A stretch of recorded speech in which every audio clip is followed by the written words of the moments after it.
Boa noite a todos, boa noite irmãos e irmãs. Graças a Deus, mais uma atividade no Luz e Verdade. Vamos fechar os nossos olhos, nos acomodar na cadeira, vamos respirar fundo e com a figura do nosso Mestre Jesus, nosso maior professor, o nosso médico, o nosso amigo, a gente humildemente agradece por estar conosco nesta noite, nos auxiliando nas atividades desse centro de luz. Obrigado, Mestre Jesus, por estar conosco, nos intuindo. Obrigado por nos intuir nas nossas aflições, por estar conosco nas nossas felicidades. Obrigado, Mestre. Agradecemos, acima de tudo, a Deus, o nosso Pai, o nosso Criador, por nos estar dando essa oportunidade de estarmos aqui reunidos entre corações fraternos nessa noite.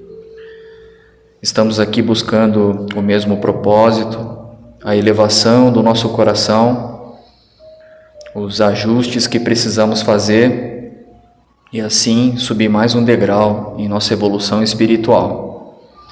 Agradecemos os amigos espirituais que trabalham na casa, que nos auxiliam no tempo em que prestamos atenção no tema da noite.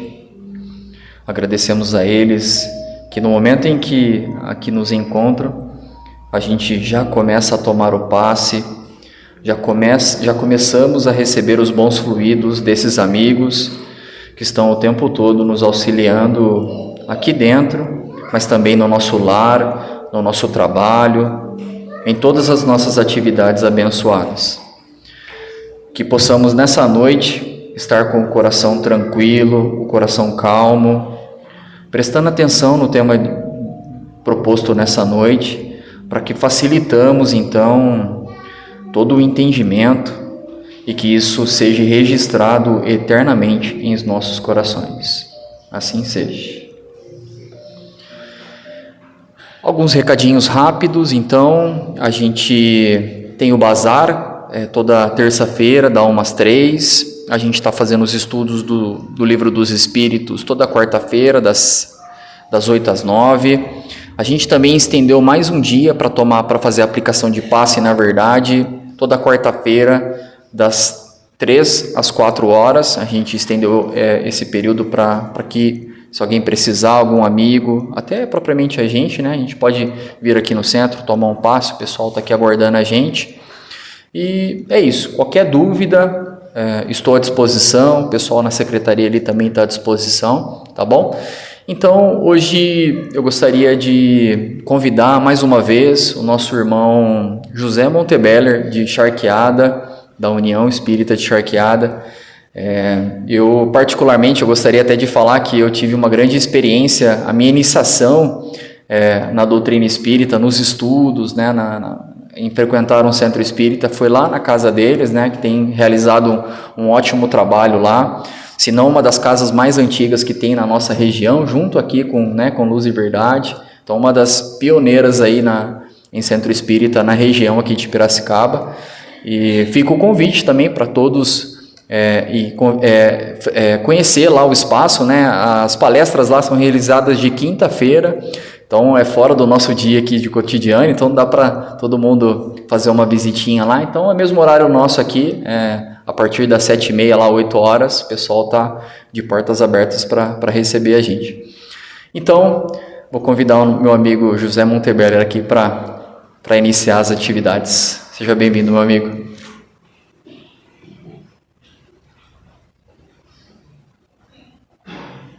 Obrigado, Pai. Boa noite a todos. Que a paz de nosso Mestre Jesus e o amor de Maria de Nazaré, a Mãe Santíssima de Jesus, envolva os nossos corações e os nossos sentimentos. E na noite de hoje, nós vamos fazer uma reflexão em cima de uma passagem que se encontra nos 4 evangelhos e que se chama Jesus expulsa os vendilhões do templo. E de uma maneira bem simplificada, bem reduzida aqui para nós, ela diz mais ou menos assim: e Jesus, ao dar entrada no átrio do grande templo, ele se deparou com homens vendendo bois, ovelhas e pombos para serem oferecidos em sacrifício a Deus. E também havia cambistas instalados em grandes mesas, negociando dinheiro. Indignado por ver profanada a casa de Deus, Jesus expulsou a todos e, de posse de um chicote, espantou os animais, derrubou as mesas e as cadeiras, espalhando o dinheiro pelo chão. E então ele disse com autoridade: acaso não sabeis que está escrito que esta é uma casa de oração? Mas vocês a transformaram em um covil de salteadores. Muito bem. Essa passagem aconteceu na última semana que Jesus esteve entre nós. Porque alguns dias depois, Jesus seria preso pelo seu próprio povo, julgado, condenado e submetido ao suplício da cruz. E aquela era exatamente a semana em que o povo de Israel, eles comemoravam a Páscoa, a mais importante festa do calendário religioso daquele povo. Porque para eles, a Páscoa simbolizava a passagem para a liberdade depois de 400 anos como escravos no Egito. A passagem através do Mar Vermelho, a passagem dos 40 anos no deserto, até que tomassem posse de Canaã, a terra prometida por Deus ao povo de Israel. E, para que nós possamos ter uma pequena ideia da importância da festa da Páscoa para aquele povo, para termos uma pequena ideia, Jerusalém, naquela época, tinha mais ou menos 25 mil habitantes. Na semana da Páscoa, a cidade chegava a receber mais de 100 mil peregrinos, mais de 100 mil visitantes. Ou seja, mais de 4 vezes o número de seus moradores. E como que eles faziam para acolher toda aquela multidão? Eles ficavam nas casas de parentes, de amigos, de familiares, nas hospedarias e principalmente nas praças públicas. Mas, mesmo assim, não era possível acolher todas aquelas pessoas. Então, muitos ficavam em tendas e barracas improvisadas, porém fora das muralhas da cidade. Aquelas pessoas ficavam privadas completamente das condições mínimas de higiene e de salubridade. Mas, principalmente, aquelas pessoas ficavam expostas à sanha de criminosos e malfeitores que sempre se aproveitam dessas grandes aglomerações.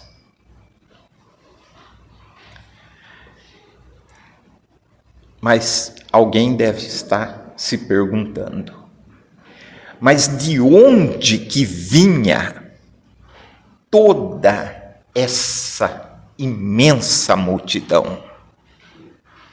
É claro, das cidades vizinhas, das cidades no entorno de Jerusalém, porém muitas, mas muitas mesmo, vinham das regiões mais distantes.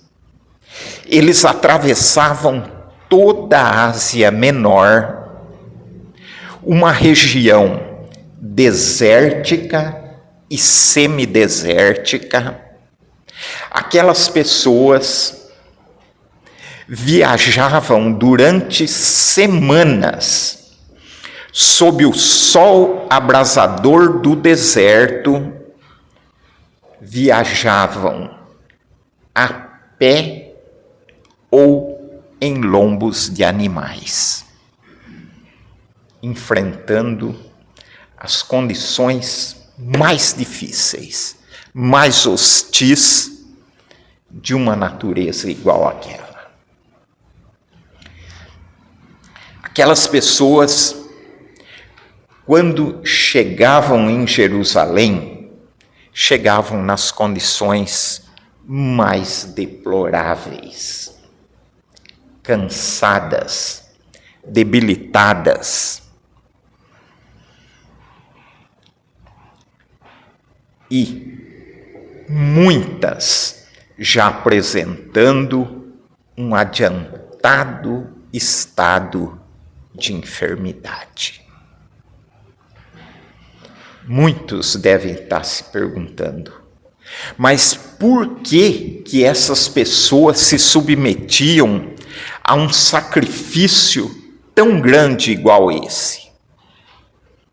Acreditem, eles vinham para orar no grande templo, porque eles acreditavam que Deus morava no grande templo. Para eles, o grande templo era a moradia de Deus. E pelas suas convicções religiosas, eles acreditavam que, orando no grande templo, Deus ouviria as suas súplicas, as suas rogativas. Mas, principalmente, eles acreditavam que, orando no grande templo, eles receberiam de Deus o perdão pelos seus pecados. E nós temos que convir que, partindo de um povo daquela época, uma época tão recuada, essa visão do perdão de Deus é uma visão muito bonita, muito pura. Mas aí entram as mãos criminosas e perniciosas do ser humano. Entram as mãos cheias de ganância dos sacerdotes, porque eles impuseram como um artigo de fé, como um dogma religioso, que Deus não estava lá no grande templo à disposição de todos para perdoar os seus pecados somente em troca de orações. Eles impuseram como um artigo de fé que, para Deus efetivamente perdoar os seus pecados, além das orações, era preciso pagar, e muito bem pago. E como que era feito esse pagamento? Preferencialmente em dinheiro vivo, notas verdinhas. Ou então, oferecendo animais para serem sacrificados.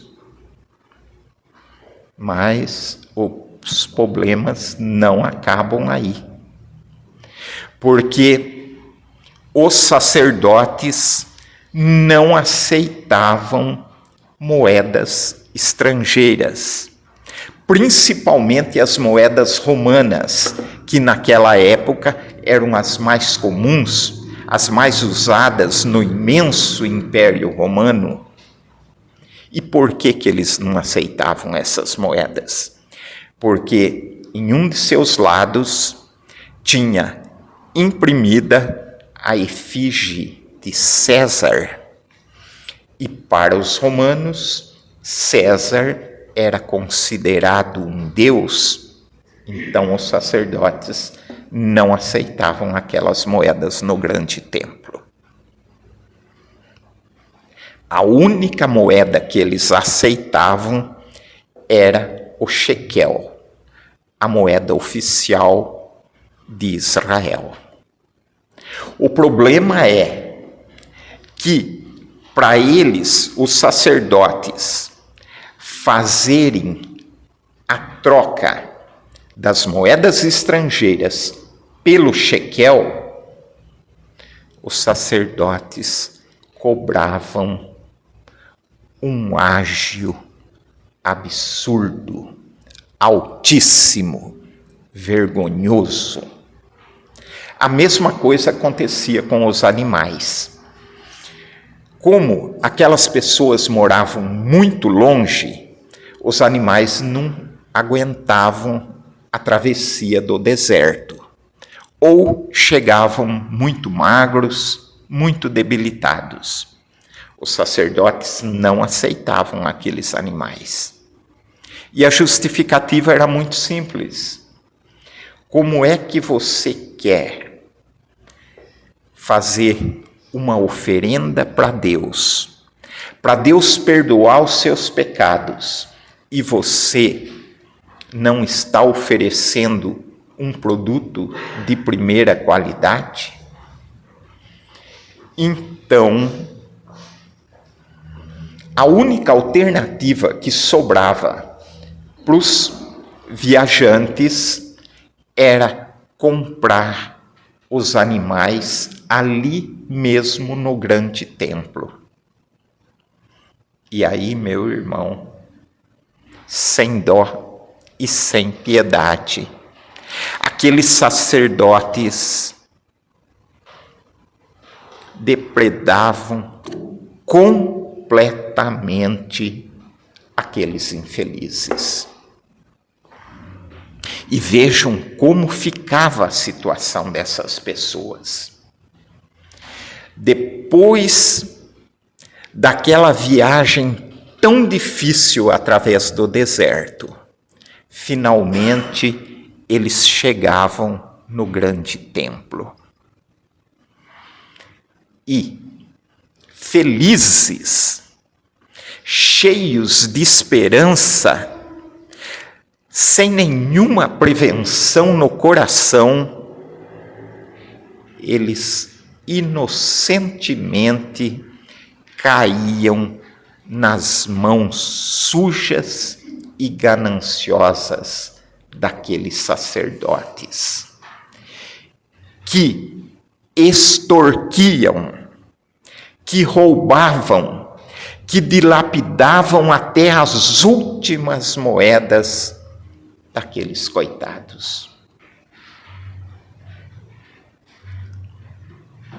Agora vejam a situação que ficava essas pessoas, longe de casa, sem dinheiro e rodeada somente de pessoas estranhas.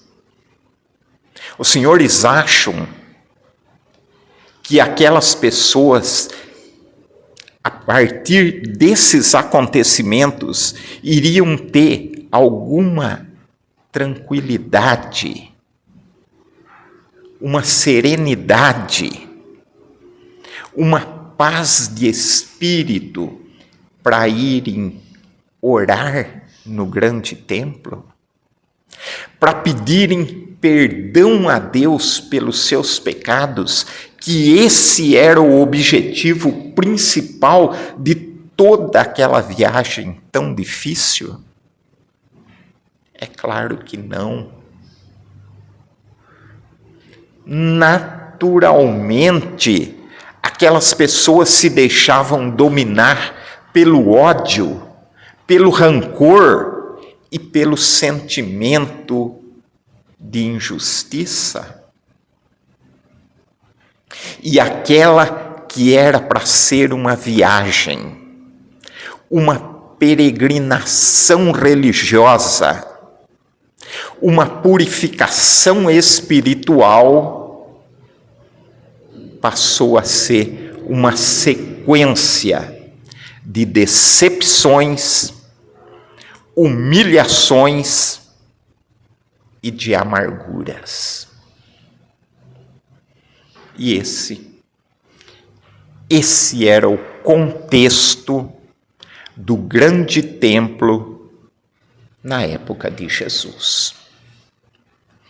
E por falar em Jesus, aquele era o terceiro e último ano da sua missão apostólica aqui na Terra, junto de nós. E nessa época, Jesus era um personagem muito conhecido, estimado e amado pelos pobres, pelos humildes e pelos sofredores. E, por outro lado, Jesus era odiado pelos sacerdotes. Porque a presença de Jesus, onde quer que ela acontecesse, era sempre muito preocupante para os sacerdotes. Porque Jesus tinha uma autoridade e uma ascendência moral tão elevada que onde ele chegava, ele dominava completamente a atmosfera espiritual daquele lugar. Mas o que mais incomodava os sacerdotes era que o olhar de Jesus tinha uma energia e um magnetismo tão grande que parecia colocar para fora, parecia colocar à vista de todos os pensamentos e os sentimentos mais mesquinhos e mais secretos que aqueles sacerdotes carregavam em seus corações. Mas os sacerdotes sabiam muito bem o porquê e a origem daquele constrangimento que eles sentiam na presença de Jesus. É que já há muitos anos os sacerdotes haviam desviado completamente os objetivos pelo qual o grande templo havia sido construído, que era para ser uma casa de orações, um culto sagrado, um santuário divino, mas que os sacerdotes, pela sua ganância e através de práticas exteriores, práticas como as orações decoradas, o sacrifício dos animais inocentes e, principalmente, o pagamento pelo perdão dos pecados. Tudo isso havia transformado o grande templo em uma instituição financeira, em uma fonte de riquezas e, principalmente, em um comércio religioso, imoral e ilegal diante de Deus. E agora, de posse desses esclarecimentos de como era a sociedade e principalmente a religião na época de Jesus, eu acredito que várias pessoas agora devem estar se perguntando: mas o que é que realmente aconteceu aquele dia no grande templo? Será que Jesus, ao ver todas aquelas transgressões na casa de Deus, no templo, Jesus, ao ver todas aquelas transgressões, Jesus realmente se desequilibrou e, tomado de fúria, pegou em um chicote e partiu para a violência? O que é que o Espiritismo, a doutrina dos Espíritos, pode nos esclarecer sobre esse fato? Na questão número 112 do Livro dos Espíritos, ele nos fala sobre as características dos espíritos puros. E Kardec diz textualmente: espíritos puros não sofrem espíritos puros não sofrem nenhuma influência da matéria. Espíritos puros têm autoridade moral e intelectual absoluta sobre os espíritos das ordens inferiores à sua. Ponto final.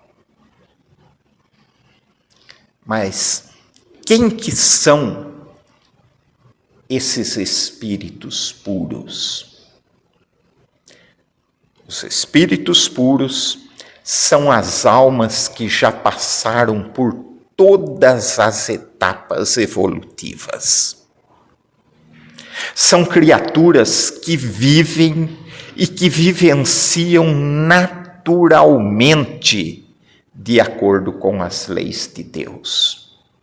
Porque eles já adquiriram um conhecimento e uma experiência moral e intelectual tão grande, tão avançada, que esses espíritos jamais se desequilibram ou se desajustam diante das dificuldades e das adversidades da vida. Esses grandes espíritos, a felicidade para eles é fazer o bem e serem úteis aos seus semelhantes. Mas, principalmente, isso nós precisamos gravar muito bem. Espíritos puros jamais se deixam seduzir por paixões inferiores. Paixões como a cólera, o descontrole e a agressividade. Porque a cólera, o descontrole e a agressividade são características de espíritos ainda muito, muito distantes da perfeição. Mas acontece que nessa passagem nós estamos tentando analisar a postura de Jesus. E Jesus não era apenas um espírito puro. Jesus era muito mais do que isso. Jesus era um Cristo, o espírito mais perfeito que esteve entre nós, habitante das esferas divinas, aquele que recebeu das mãos do próprio Pai, de Deus, recebeu a missão dificílima de ser o Redentor da nossa humanidade.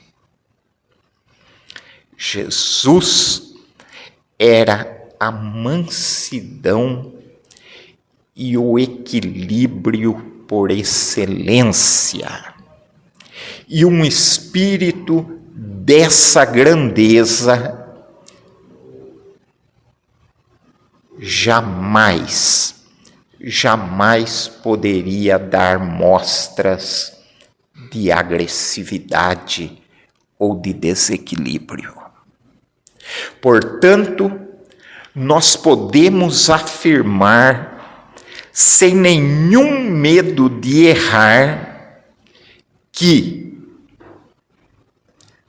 a agressividade que é atribuída a Jesus nessa passagem, os vendilhões do templo, essa agressividade atribuída a Jesus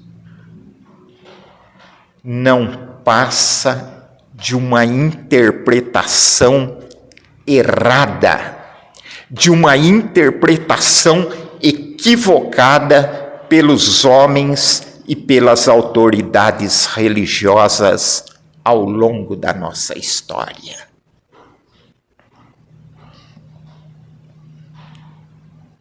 Mas aí nós perguntamos, mas então, como explicar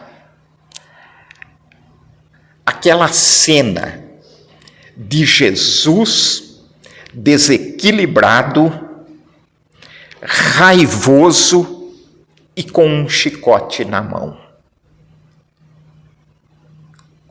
Como que nós podemos entender essa cena sob a luz da doutrina dos Espíritos? As pessoas que tiveram a oportunidade de ler as obras da coleção A Vida no Mundo Espiritual, de André Luiz, psicografado pelo Chico Xavier, as pessoas que leram essas obras irão lembrar que os espíritos que foram designados para serem os instrutores do André Luiz, espíritos como Alexandre, Aniceto, Aulus, Clarencio e muitos outros, aqueles grandes espíritos, quando oravam, quando eles entravam em sintonia profunda com Deus, eles se transfiguravam, ficavam envolvidos em claridades, em luzes que nós não temos condições de descrever, tal era a sua beleza. E de suas mãos emanavam radiações luminosas, suaves, benéficas, que aliviavam dores e que chegavam até a curar as pessoas que estavam sob a sua proteção. Vejam bem, se isso acontece com espíritos aqui da Terra, que ainda estão muito distantes da perfeição, imaginem os senhores o que deveria acontecer quando Jesus orava. Então, de posse desses esclarecimentos, nós podemos afirmar que quando Jesus entrou no grande templo e ele viu aquele ambiente promíscuo de extorsão e de enriquecimento ilícito, usando o nome de Deus, quando Jesus viu tudo aquilo,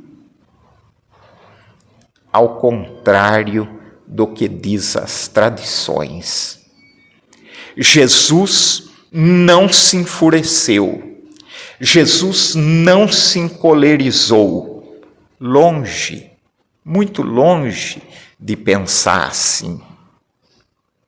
Jesus, naquele momento, ele viu o quanto que nós ainda somos pequeninos, verdadeiras criancinhas ainda diante das leis de Deus.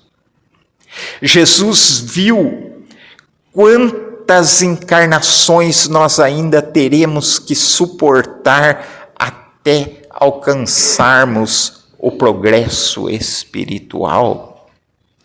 E Jesus viu também o quanto que nós ainda teremos que sofrer para podermos quitar as dívidas que assumimos diante das leis divinas.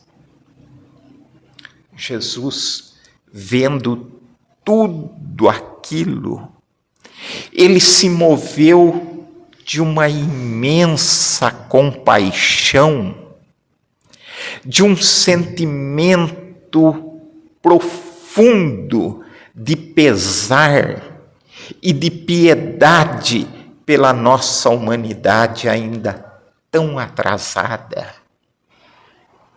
E naquele estado sublimado, provavelmente transfigurado, demonstrando todo o esplendor de seu Espírito Divino, Jesus disse essas palavras: mas o que é que vocês fizeram com a casa de meu pai?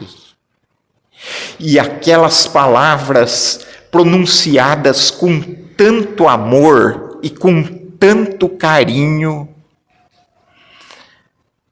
onde, somados com a figura luminosa e transcendental de Jesus, onde de suas mãos emanavam raias luminosas, semelhantes ao arco-íris mais brilhante, diante daquela visão celestial, aqueles sacerdotes mesquinhos, endurecidos no mal e tão distanciados de Deus, aqueles sacerdotes assustados, apavorados, confundiram as radiações luminosas que saíam das mãos de Jesus, eles confundiram com as talas cortantes de um chicote ameaçador. E, tomados de pavor, não suportando aquela presença divina que atingia diretamente as suas consciências culpadas, saíram correndo, derrubando mesas e cadeiras e espalhando o dinheiro pelo chão. E as pessoas que estavam do lado de fora, ao verem aqueles homens saírem correndo, esbaforidos, iguais a loucos, seguramente teriam confirmado que fora Jesus quem os expulsara. E quem chegasse no local e visse as mesas e as cadeiras derrubadas e o dinheiro espalhado pelo chão, facilmente concluiriam que fora Jesus quem provocara toda aquela desordem. E assim, aquele que foi um ato do mais puro, do mais extremado e do mais elevado ato de amor de um Espírito Divino, infelizmente, foi interpretado pelos homens como sendo uma agressividade por parte de Jesus. E dessa maneira, ao longo de todos esses séculos, essa passagem, os vendilhões do templo, sempre nos foi ensinada, mostrando Jesus como um homem desequilibrado, encolerizado e cheio de astúcias em defesa da imagem externa do grande templo. Porém, isso não condiz com a realidade. Porque Jesus nunca se interessou pela materialidade do grande templo. E tanto isso é verdade que em Marcos 13, Jesus diz claramente para os seus discípulos: vocês estão vendo aqueles grandes edifícios? Pois eu digo que não ficará pedra sobre pedra que não será derrubada. A grande edificação de Jesus aqui na terra foi a construção do reino de Deus no nosso coração, e não a construção de templos de pedra. E isso Jesus sempre deixou muito claro em seus ensinamentos, quando ele dizia: o reino de Deus está dentro de vós, fazei por merecê-lo. Meus irmãos, eu agradeço imensamente mais essa oportunidade desse encontro fraterno com os senhores nessa casa de luz. Muito obrigado, muita paz para todos. Amém.